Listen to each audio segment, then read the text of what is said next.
Veena from Patter Cake, the channel that's about baking and much more.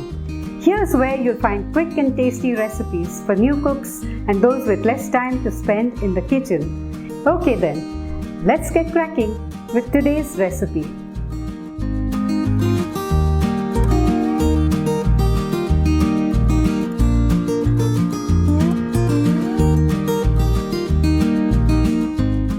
Welcome back. Today at Patter Cake, we are making something incredibly tasty, chocolate ganache. This is a chocolicious emulsion traditionally made with just two ingredients, cooking chocolate and milk cream. When it's warm, it is pourable, and after it cools completely, it has a thicker consistency, and it's so easy to make. It's just a matter of gently mixing the ingredients. I have several useful tips for you right through the video, so do watch it till the end. And now let me start showing you how to make chocolate ganache for cake in 4 different ways, right here at Patter Cake.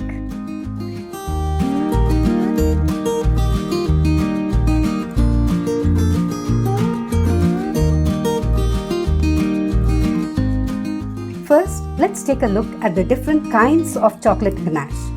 There's the thinner ganache that's called a dripping or pouring ganache, for which you need a 1:1 proportion of chocolate and milk cream, that is, equal parts of chocolate and cream by weight. This is used for making drip cake frosting, pouring on cakes and ice creams, and dipping eclairs and donuts.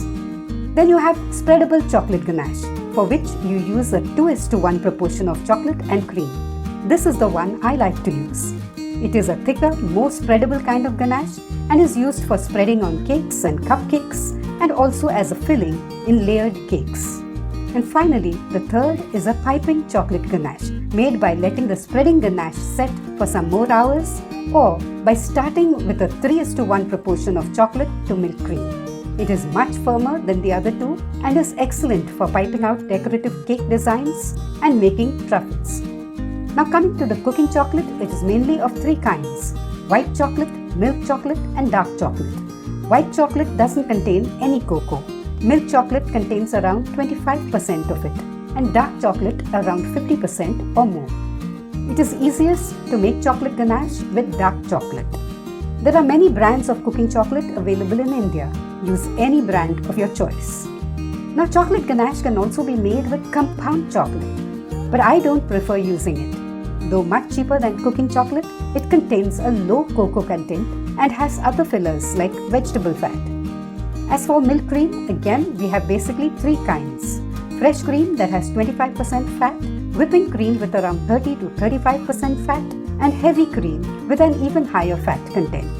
The higher the fat content, the more stable the ganache. However, fresh cream is the most commonly available cream here in India, and that's what I'll be using today. Some popular fresh cream brands in India include Amul, Mother Dairy, and Go Fresh Cream. Now that you know the basics, let's start by grating some cooking chocolate. I'm using dark chocolate that has 55% of cocoa. If you want a sweeter ganache, you could go in for a mix of dark chocolate and milk chocolate. Now, cooking chocolate is different from the chocolate we eat. It is made up of mainly cocoa and cocoa butter. Unlike chocolates we eat, they also contain milk, sugar, nuts, etc. You could use a grater to grate the chocolate, but I prefer using a sharp knife. The chocolate has to be grated or cut into equal size small pieces so it can melt evenly and in less time.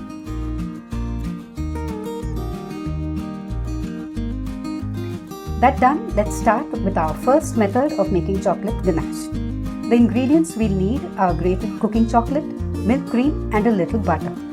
We'll begin by heating 60 grams of fresh cream on low heat till it almost comes to a boil. As soon as it forms bubbles along the edges, turn off the heat. To this bowl, I'll transfer 120 grams of grated dark chocolate, and to it I'll add the hot milk cream. Let's stir this so the chocolate is immersed in the cream.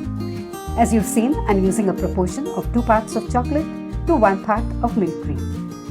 After 5 minutes, the chocolate has started melting in the cream. Let's mix the 2 ingredients till all the chocolate melts and we have a smooth ganache. Finally, let's mix in half a teaspoon of butter. This is optional. It makes the chocolate ganache silkier and glossier. let's allow the ganache to cool to room temperature.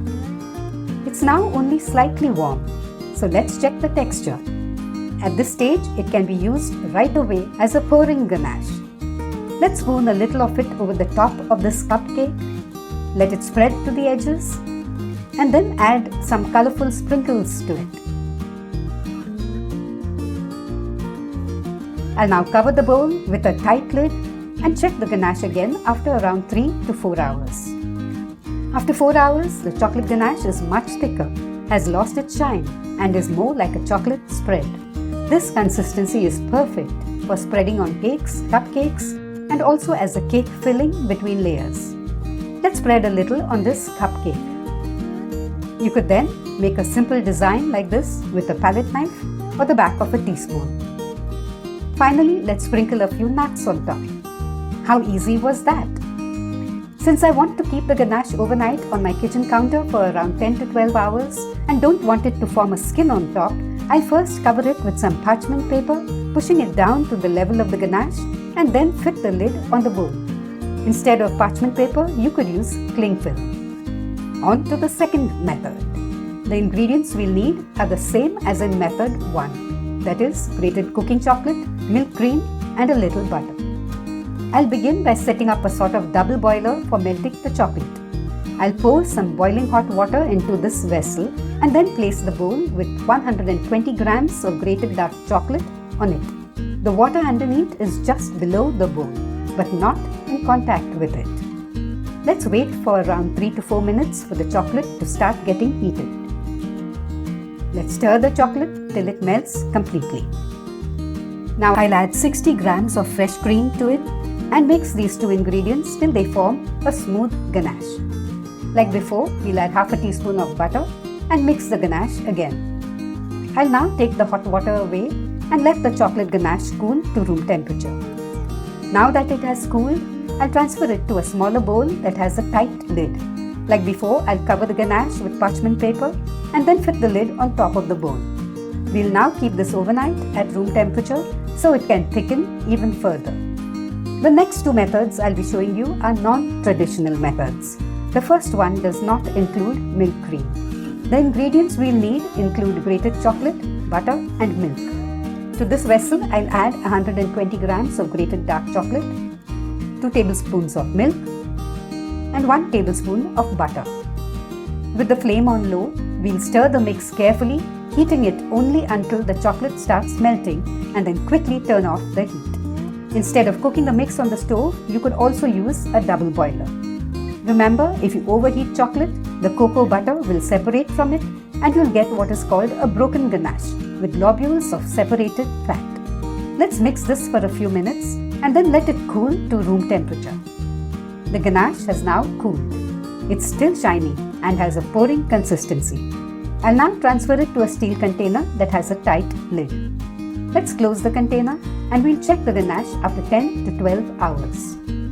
Finally, let's look at the fourth method. This one includes neither milk cream nor chocolate. So let's see what it does include. We need milk, powdered sugar, cornstarch or corn flour, cocoa powder, a pinch of salt and butter. Let's first mix 1/3 of a cup of milk, a quarter cup of sugar, 2 tablespoons of cocoa powder, a pinch of salt and 1 tablespoon of cornstarch. We'll stir this on low heat and cook it till it thickens. I'll turn off the heat and then add in 1 tablespoon of butter.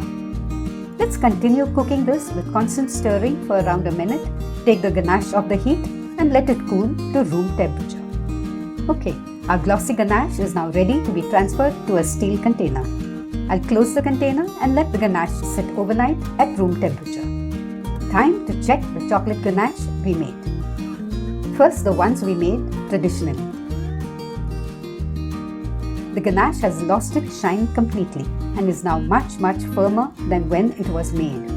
It started out as a pouring ganache, moved on to a spreading consistency and is now firm enough to be used as piping ganache. Like I mentioned earlier, if you start with the 3:1 proportion of chocolate to cream, you'll have a piping ganache in just a few hours. This one too has a similar consistency.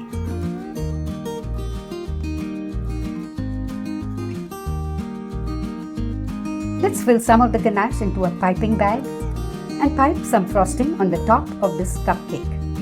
Let's just pipe a swirl. If you use heavy cream to make the ganache, you could even whip it with an electric beater and then use it for piping cake decorations. Now let's check the ganache in our steel containers. This is the one we made using cornstarch and cocoa powder. It still looks glossy. It's much thicker than it was earlier, but not as thick as the traditionally made chocolate ganache. Let's check the other one. This one too is shiny, and its consistency is similar to the other one. You could use either of these as a piping ganache, but you won't be able to make any fancy designs or flowers with it. Just simple swirls will be possible, like this. Finally, a few precautions to take. All the equipment and tools you use to make chocolate ganache, except for the double boiler, should be completely dry and not a drop of water should get into the chocolate.